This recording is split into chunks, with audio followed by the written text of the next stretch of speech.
like my future would be over before I had it.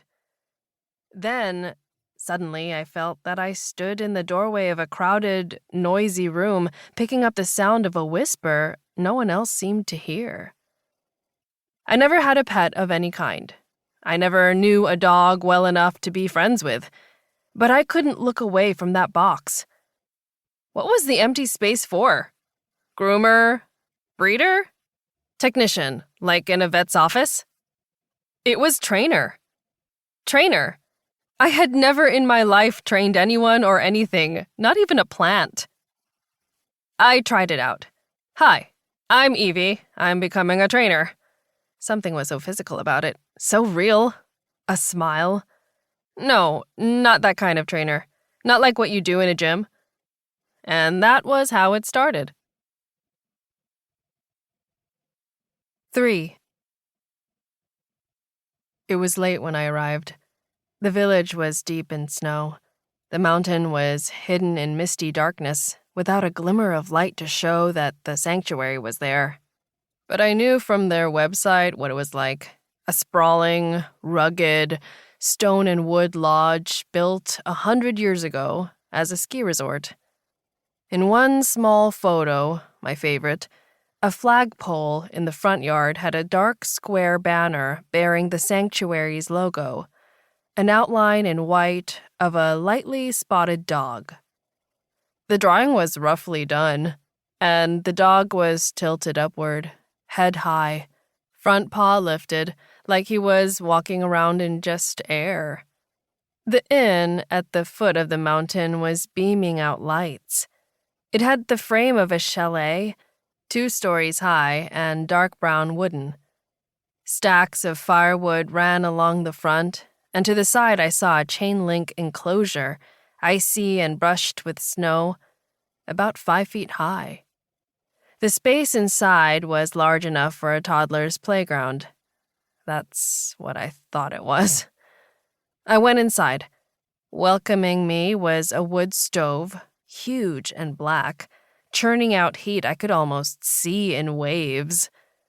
"Hi, I'm a new trainee in the dog training school," I said at the lobby desk. "I start up there tomorrow." The first thing I had to do was find out the schedule for getting to the top. I'd read about the old gondola, still running after all these years, although no one had skied here for ages.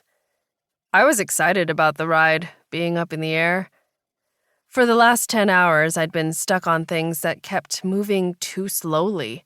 A taxi in city traffic, an Amtrak that was not an express, a bus to the village, another bus to the end of the lane where the inn was, then my own 2 feet, making sinkholes in deep, thick snow, which felt heavier than it was, because my backpack, brand new, an enormous one, a real trekker's, was driving me crazy.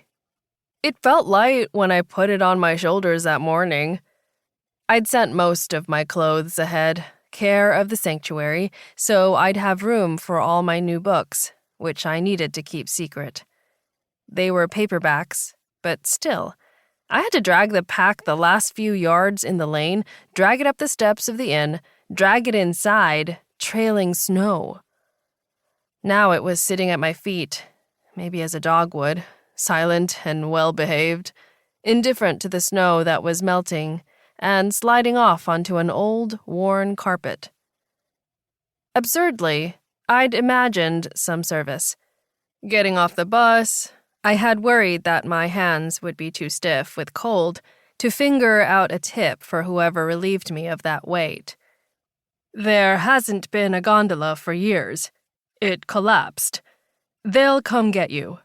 But on the web, the sleepy desk clerk interrupted me with a tight little shake of her head. She was a solid-looking woman of late middle age, as pale as if she hadn't been outdoors her whole life. But she seemed to be sturdy and fit, and I had the impression she was stern with all arrivers, and even sterner with herself. Her thick hair was exactly the color of broom straw, with a mix of gray. She wore it pulled back very tightly, and her broad face had a pinch to it, like the knot at the back of her neck caused her pain. But she didn't.